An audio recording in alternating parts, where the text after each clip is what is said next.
Cara, por que eles não fazem o que tá acontecendo no cinema no gibi? Ninguém de vocês que tá vendo esse vídeo usou essa palavra antes ou depois do nome desse quadrinho. Cara, mas ele não serve pra nada. Já ouviu aquela frase, não força a amizade? Emerson, tu tá aqui por um motivo. Os leitores sabem, eu sei, quer falar bem de Superman. Ou falar de Superman. Dá pra falar bem? Não, mas daí tu complica a minha vida. Aí tu complica a minha vida. Aí eu gosto muito do desenho da Ed McGuinness nessa fase. O Jeff Loeb tá escrevendo bem. Mas, nossa, essa saga aí é um dos pontos negativos do Jeff Loeb na saga, do Joe Kelly também. São 2 volumes pela Panini, mas era algo aguardado. Ah, cara, é que assim, como é que eu vou explicar? Não é um horror, mas é um Galactus genérico. É uma coisa que Como é o nome dele? É o Imperiex, Imperiex. sabe? Ele vem pra Terra, tem uma guerra, ele tem um exército. Aí vai destruir tudo, aí junta os heróis, ele não destrói, como a gente pode imaginar. E esse quadrinho preveu o 11 de setembro. Sim. Isso repercutiu muito na época, imagino eu. A torre da LexCorp atingida, fumegante, pá, foi pesado. As consequências do Mundo em Guerra eu gosto mais do que o Mundo em Guerra. Ah, é? Só que as consequências não vão republicar, né? Não, mas tem o presidente Lex Luthor. Mas então, cara, da fase do Presidente Lex, pra mim, isso aqui ele tem uma importância porque a queda do Lex Luthor vai ter a ver com isso aqui depois. Eu vou ler, tô curioso porque, não sei, parece legal.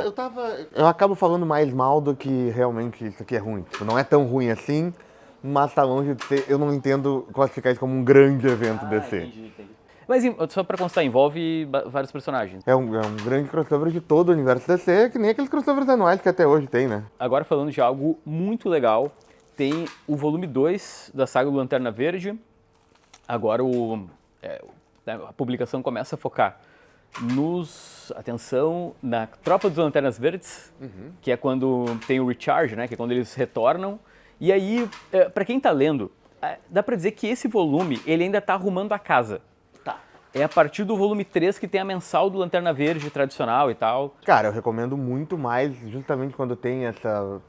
É mais focado na tropa do Peter Tomás e tal, do que no Lanterna Verde do Jeff Jones, do Hal Jordan. Eu realmente não sou um entusiasta desse começo do... Eu gosto depois, quando tu vai ter a Guerra dos Anéis, Noite Mais Densa, Dia Mais Claro, que eu não gosto. Mas, esse começo aqui eu acho meio, muita puxação, muita encheção de bola do Hal Jordan, sabe? Tinha muito que afirmar o Hal Jordan como o Lanterna Verde, quando todo mundo sabia que era o Kyle Rayner o maioral nessa época, desculpa. Tá, estamos falando aqui de um cara que viveu uma época. Cara, mas eu tenho uma esperança do seguinte, eu acho que a Panini vai publicar os 2 aqui, Tropa e Lanterna Verde. Eu acredito que vai ser mais ou menos essa ideia, sabe? Tipo as outras sagas. Emerson, eu acho que... Nossa, a gente acabou de falar. Isso é novidade.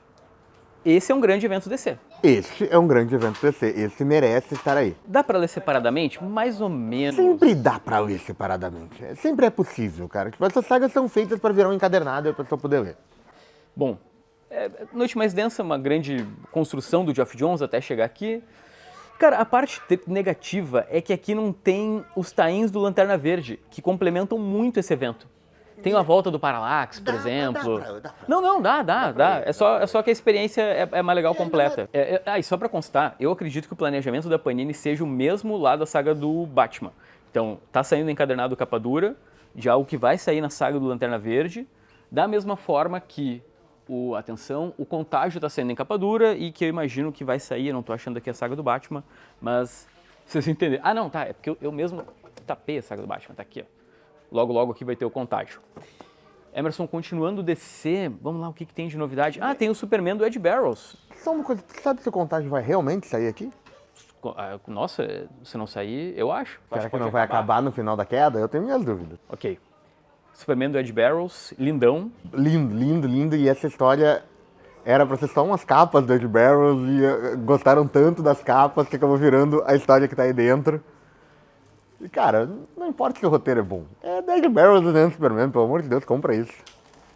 Continuando. Bom, gente, tem a sequência do Batman, por exemplo, tem os Filhos Sinistros. Sequências. É verdade, os Filhos Sinistros. Que são basicamente, o filho do Sinestro e o filho do Zod, que é lá daquela saga do último filho do Jeff Jones com o Richard Donner. Esse garoto é o Lord Zod, que é o filho do General Zod, que na cronologia antiga ele foi adotado pela Lois e pelo Clark. mas agora, ao que parece, foi esquecido. Ele não foi mais, ele é só o filho do Zod. Os guri não envelhece, né, também. Não, ele continua criança. Desafiadores do Desconhecido, Tim Sale e Jeff Loeb. Isso é a primeira parceria deles, né? É a primeira parceria e parece legal, né? Homenagem, eu não enfim, tenho Jack ideia. Kirby. Nunca li, eu nem sabia que era a primeira parceria deles, pra te falar a verdade, mas tô bastante curioso. Eu também. Raramente eles erraram. Tá, vamos lá. Temos algumas situações aqui. Primeiro de tudo, a grande estreia aqui nessa edição 3 é o Little Joker. Cara, mas ele não serve para nada. Ele tá na capa porque ele é legal, porque ele tem um design interessante. Mas ele não funciona na história. Tantas coisas passam pela minha cabeça quando eu olho essa capa, e nenhuma é legal. Não, eu acho... Enfim, é criativo, é diferente do padrão. Eu acho Não, isso cara, legal. que é criativo é. Sim. Não temos como tirar esse mérito. Mas, gente, eu queria muito gostar mais, porque eu amo a arte do Grandpa, mas eu queria muito gostar mais desses HQ do que eu gosto. Aqui eu acho que vai ser difícil ele recuperar na 4. Com o que acontece aqui, enfim. Emerson, mais um momento que tu vai brilhar aqui. Eita. Dia do Juízo Final, Dan Jurgens, Bill Sienkiewicz. Tu leu isso quando a Panini lançou? Eu li, mas isso aqui é uma história tributo. Isso. Que se passa aos 10 anos da morte do Superman. E, gente, não é exatamente... tipo, eu acho que, se não me engano, é um repórter fazendo um apanhado da história. E aí, as lembranças dele são desenhadas pelo Bill Sienkiewicz. Não, são desenhadas pelo Dan Jurgens, arte finalizada pelo Sienkiewicz, naquele jeito Sienkiewicz louco. E, gente, o que eu vou dizer? É uma história tributo da morte do Superman. Assim como, só que é a melhor de todas, que fizeram uma agora há pouco tempo, de 30 anos. Horroroso. Aquilo. Essa aqui é muito boa, é a diferença. Tem a boa e a ruim, comprem a boa. Então, é um quadrinho, resumidamente, pra quem é fã da morte do Superman. Eu acho legal porque eu li, ela coloca a situação mais com o pé no chão, sabe? Beleza, quantas pessoas morreram? Como foi a reação do público? Tem o Batman Série Animada, edição número 3, terceira temporada do que seria a série de TV. Que é a número 2, sinceramente, é das melhores coisas que eu li do Batman em muito tempo. O volume 2 dessa série animada. Caramba. E eu nem sabia que o volume 3 estava pra sair agora, tô feliz, porque o 2 foi realmente... O 1 foi bom, mas o 2 foi realmente muito bom. E logo tem o volume 1 do Origins, que é o começo, seria a primeira temporada. Então, o Origins... A Panini vai lançar o começo, as primeiras histórias da série animada em quadrinhos. Ah tá, daí não, mas é que foi lançado lá atrás. Sim, eles vão chamar de Origins. Ponto importante, só pra constar, não vai ser ônibus. Acho que é legal dizer isso, é um volume 1, nesse estilo. E eu não sei quantos vão ser exatamente, mas vão ser... Então, são muitos. Alguns. Já ouviu aquela frase, não força a amizade? Esse é um exemplo claro. Cara, vamos lá. Essa coleção, tá? Marvel Essenciais, ela é ótima pra quem tá começando, etc. Uma proposta interessante. Mas tá saindo umas coisas assim que tu diz, não, é essencial, como? Então, essa é uma das... Acho que é a primeira minissérie, a primeira minissérie do Deadpool, onde... Que isto é essencial, meu Deus. Então, cara, o que eu acho que seria legal de sair do Deadpool? A estreia do personagem ou a fase de Joe Kelly, que é quando o personagem começa a quebrar a quarta parede, etc. Gente, isso aqui é um limbo do Deadpool meio tipo, what? Sabe? Poderiam chamar de outra coisa tranquilamente, né? Essencial não dá. Não, aqui faltou, vamos lá, faltou curadoria. Isso aqui era pra ter saído uma seleção das melhores histórias do Joe Kelly, o primeiro arco do Joe Kelly, alguma coisa assim, sabe? Não isso, não faz sentido. Mas enfim, boa notícia, Panini tá dando continuidade ao Homem-Aranha 2099, já tá no volume 4, cara, olha que legal. A gente achou que era um comemorativo ali do primeiro. Cara, eu tô achando que a Panini descobriu um filão que existe muito fã do Peter David no Brasil. Porque Supergirl tá continuando, e eu já tô cada vez mais com mais esperança que vá até o 8 pra fechar. O Aquaman do Peter David tá saindo. Sim. O 2099 do Aranha. O Hulk. Então, gente, Peter David parece que vende. É isso, Panini? Que legal, né? Pô, é um cara muito prolífico. Pô, tem algo legal que está sendo republicado, que são os X-Men Filhos do Átomo. É basicamente uma minissérie para apresentar os X-Men originais, com um pouco mais de contexto, um pouco mais de história norte-americana. Então, para quem quer um gibi para começar os X-Men, assim, não tem tanta ação. É um gibi mais de diálogo, relação entre personagens. Cara, tem algo que a galera estava esperando há um bom tempo, atrasou bastante, que é o volume 10 da edição definitiva. O destaque aqui é que tem algo que não é mais só X-Men, no sentido de a mensal dos X-Men, né? O que temos aí? Deus Ama, Homem Mata, Opa! Legal. Tem o Eu Wolverine, as 4 partes da minissérie. Então, e também tem uns penduricalhos aqui que são histórias de outros momentos. Cara, o interessante é que esse volume em especial, ele é o início da saga dos X-Men. Então, pra quem, vamos dizer assim, beleza, tô fazendo a definitiva, fiz até a 9, e tem a saga dos X-Men, dá pra parar. Tipo assim, beleza, já alcançou o que deveria. Ainda falando de edição definitiva, tem algo que eu tô comprando, Emerson, porque não tem, pro fã é muito legal. Continua o Demolidor, eu tenho esse sonho de que a Panini vai alcançar o Demolidor do Frank Miller, e aí eu vou ter tudo do Demolidor já publicado na história. Isso é um sonho teu, né? 95%, sei lá. E, bom, aqui vai até onde? Deixa eu ver, eu tô um pouco perdido. Atenção, edição 36? Tá, vamos lá. Se a minha visão não tá me traindo, vai até a edição 86. O Frank Miller começa nas 190 e poucos. Não, assim, dá pra sonhar. Emerson, eu quero que tu fale sobre um dos melhores quadrinhos do Homem-Aranha, né? Mas é que esse programa é classificação livre. Se a gente vai falar o que acontece com a Mary Jane aqui, não tem como. Não dá. Tire as crianças da sala. Dentro da sala, gente, não. A história não é ruim, tá? Tu não acha ruim? Eu não acho ruim. Mas eu acho que tem o pior conceito pra morte numa personagem já feito.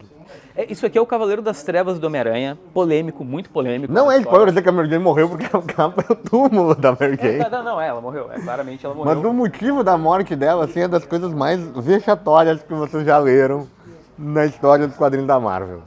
Então o quadrinho é polêmico por isso. E assim, por que a Panini tá republicando uma HQ que, em geral, a galera desgosta? É porque a Marvel tá publicando uma sequência. Então, provavelmente, sei lá, mês que vem a Panini deve lançar Potestade 2. Inclusive, deveria haver uma palavra que traduzisse melhor o título dessa HQ do que potestade, porque vamos combinar, ninguém de vocês que está vendo esse vídeo usou essa palavra antes ou depois do nome desse quadrinho. Ninguém fala potestade. Tá, é reino, Homem-Aranha reino? Por que traduziram para potestade? Reinado? Uma potestade não dá, né? Vamos combinar. que é Potestade é ruim. É ruim potestade. É uma palavra feia. Não, sem dúvida, mas não importa o que significa. Não importa o significado. É feia. Atenção, dicionário na tela. O que é potestade? Vamos lá. Vai lá, outro... A saga do clone, o momento em que o verdadeiro Homem-Aranha é revelado. Spoiler, não é o verdadeiro, mas ele é revelado. É o momento do Ben Reilly brilhar. Minha dúvida é, isso é no volume 10, eu tinha a impressão que era mais pra frente, porque agora tem mais 8 volumes, então. Sim, pra fechar a saga. Pra fechar a saga do clone, antes da saga do Ben Reilly Homem-Aranha. Quer dizer que vai demorar um tempo ainda. Demora um tempo ainda pro cara que é descoberto como o verdadeiro Homem-Aranha se tornar Homem-Aranha. Que não é spoiler nenhum dizer que é aí que o Ben Reilly vai ser declarado Homem-Aranha. Sim. E aí o resto é história, né, gente? Emerson, tem uma mudança da Panini, que eu quero a tua opinião abalizada. Primeiro, estão republicando a Electra Vive, excelente, baita quadrinho, Frank Miller no auge, e uma história até mais do Demolidor, né, sobre a perda da Electra. Cores da Lynn Varley, então lembra muito o Cavaleiro das Trevas. Porém, a Panini fez algo, ó. Originalmente, isso aqui é uma graphic novel gigantesca. E aqui ela saiu num formato um pouco maior que o americano. Que legal. Tornou mais acessível pro público? Ficou mais barato? Então eu sou a favor. Então é isso. Eu acho que assim, já saiu várias vezes. Do outro jeito, beleza, né? Talvez viabilizou para a própria Panini lançar. Aquele Sentinela ali é novo pra época do Thunderbolts ou nada a ver? Tá, vamos lá. Tem algo que eu não li, que é o Sentinela. Emerson, vem comigo. O público, ele está ávido por materiais envolvendo Sentinela. Tá ávido? O que a Marvel resolveu fazer? Ela queria... Lançar o Sentinela do Paul Jenkins, original, obviamente. Não, isso a Panini fez, tem alguns meses, eu não sei onde é que tá. Tá por aí. Tá por aí, que é muito bom, positivo, né? Porém, a Marvel conseguiu fazer o Sentinela virar uma equipe de sentinelas. Tipo, sabe o conceito lá do Capitão Marvel, que tem a família? Não, eu sei, eu já li, isso é horroroso. Cara, por que eles não fazem o que tá acontecendo no cinema no gibi? Assim, não O pior de tudo é que eu li isso achando que ia desembocar no clássico, e não, desemboca em outra coisa. A história não é tão ruim quanto o que acontece no final da história, quanto a consequência da história. Então, a parte boa é que a Panini lançou no Brasil o Sentinela clássico pra gente ter, né? Então, quem quiser ir atrás, tem o quadrinho Sentinela, que dá pra... Né, e eu repito, isso não é ruim, isso só não é o que a gente gostaria, o que a gente precisava. Bom, vamos lá. Outras publicações. Tem Spawn Pistoleiro, que é basicamente o suco do Massa Velho. Emerson, dá uma olhada nisso. Brad Booth, desenhando Spawn. É isso. É anos 90 na veia. O gibi é sobre o pistoleiro perdido no tempo, né? Ele tá no presente, então é aquela coisa meio exterminador do futuro. Ele vai se relacionar com um garoto que tem que ensinar pra ele a, sei lá, usar o banheiro, colocar combustível na moto. É bom, porém, eu acho que é legal pra quem tem esse contexto aqui. Tá, o contexto de por que o pistoleiro veio pro presente, o que está acontecendo. Então tem que estar acompanhando o que seria a série regular atual do Spawn. Meu Deus, gente, isso é muito confuso, isso é muito complexo, isso é muito... Quem não conhece Spawn, tentar entender, no meu caso eu não sou um fã de Spawn, tentar entender que o pistoleiro veio pro presente, aí tem que ter lido... Quem é o pistoleiro? Tem que ter lido esse outro negócio aqui. Alguém vai dizer, mas o cara não tá afim de pensar, não tá... Não, não tô mesmo. Se eu quero ler Spawn, eu não quero pensar. Mas então, mas a origem do pistoleiro, ela é trabalhada em Spawn 170 e vários. Tipo assim, aqui não retoma a origem, tu não sabe quem é esse cara. Então é confuso, é tão confuso quanto me parece, eu não tô... Não, é realmente, pra quem quer começar, tá, e algo mais redondinho, eu recomendo o Respawn. Ele faz um pouco de referência lógico, a esses eventos daqui, porém eu acho que é mais, eu achei mais tranquilo. E é uma história de terror, redondinha, enfim. E o rei Spawn nada mais é do que o All Simons, o Spawn tradicional. Isso, tem uma profecia que diz que vai virar um rei e tal, e ele enfrenta o Billy Kincaid aqui. Então pra quem leu o Origins 1, já melhora. Invencível segue sendo publicado pela Panini, veja só, o volume 2. Lembrando, gente, tem que ler o volume 2 para entender o que é a série. Tá? Quem leu o volume 1 não captou a moral de Invencível. Agora nós temos então uma continuidade da Panini, uma segurança de continuidade, que era algo que me dava muito medo que Invencível viesse por uma outra editora que nem foi com a HQM, e a gente não tivesse essa segurança de continuidade como a gente não tem com algumas outras editoras. Enfim. Então, Emerson, e agora com a compra da Fox, a Marvel Comics pode publicar Predador. E esse quadrinho saiu na época do filme, né, do Prey, que eu acho inclusive um baita de um filme. Cara, é basicamente uma menina, ela é traumatizada na infância aqui na história, não tem nada a ver com Prey, tá? Se passa no futuro, a menina é traumatizada e a mãe dela consegue arrancar do Predador uma das presas, ó. Então ele tem 4 presas, só que eu acho que só avisaram o desenhista depois, porque o desenhista da capa ele esqueceu e desenhou as 4 presas.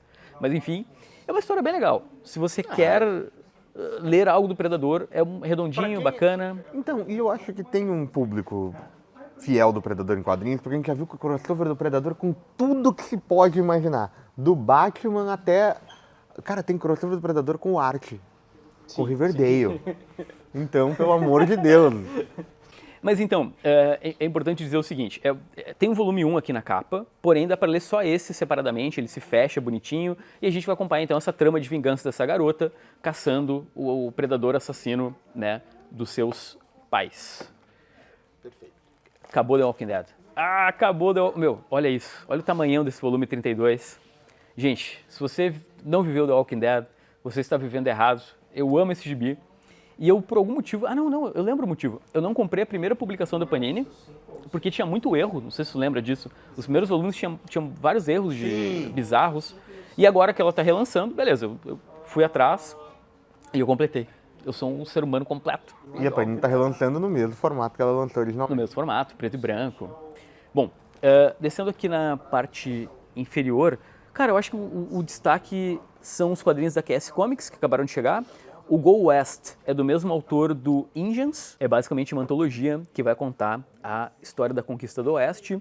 Cara, tem algo que eu tô muito interessado, que é esse O Mestre das Armas. Sabe quando o quadrinho te conquista pela capa? Olha isso. Uma caçada implacável, um duelo de crenças e espadas. Pra terminar, tem Power Rangers, o volume 3 do Mighty Morphin, que são 4 prometidos pela Indivisível, e o volume 3 de Go-Go Power Rangers. Gente... Então, vocês sabem da situação caótica como um todo.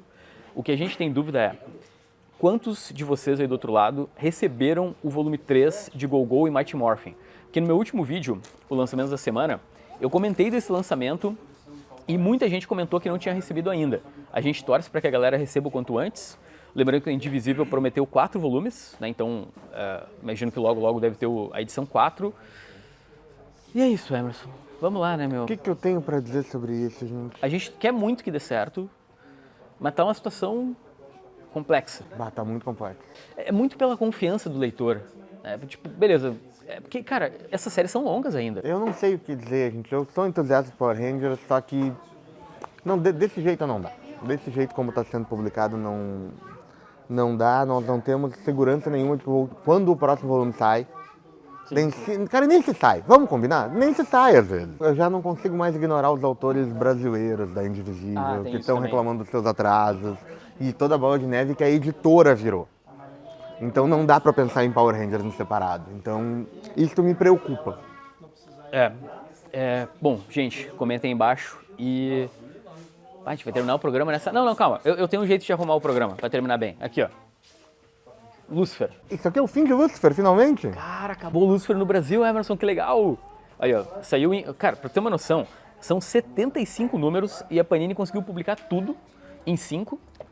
Eu li o volume 1 até então e agora quero dar continuidade porque, cara, finalmente... Aí mesmo com toda a polêmica do Neil Gaiman, né, então no fim publicaram, até porque não tem Gaiman aqui, na verdade, né, mas me preocupava de repente algum material desse, né, acabar ficando de fora, né, por conta do Sandman que tem aqui em cima.